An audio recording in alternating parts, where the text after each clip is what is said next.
पहिल्यांदा पंकज भुजबळ यांनी जो काही प्रश्न क्रमांक 10 आहे या संदर्भामध्ये जे प्रश्न विचारला आणि प्रश्नाचं उत्तर हे सर्व सदस्यांना जाणं अपेक्षित होतं आणि ते गेलेले नाही।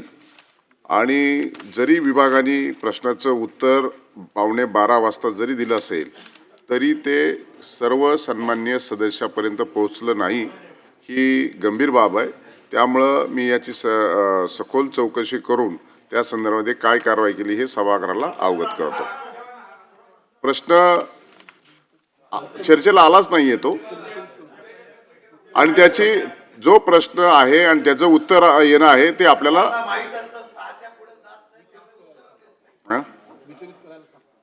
या प्रश्नाचं उत्तर आपल्याला सर्वांना मिळेल याची व्यवस्था केली जाईल।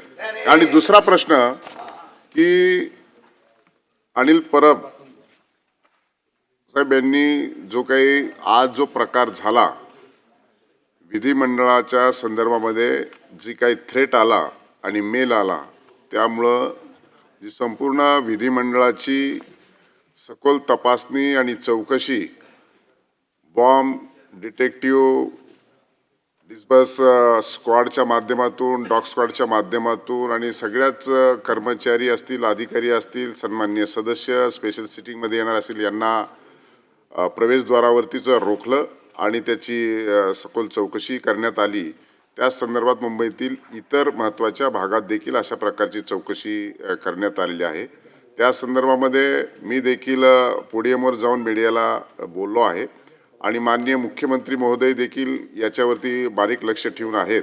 तथापि अधिवेशन चालू असताना नेमकं काय झालंय हा जो काही सन्माननीय सदस्यांनी सदनामध्ये प्रश्न उपस्थित केलाय त्या संदर्भामध्ये शासनाने संध्याकाळपर्यंत निवेदन करावे।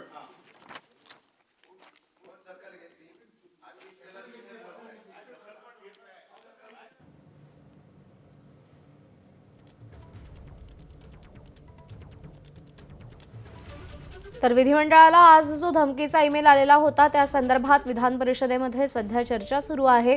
या सगळ्या संदर्भात सरकारने संध्याकाळपर्यंत निवेदन द्यावं असे आदेश सभापती राम शिंदे यांनी दिलेले आहेत।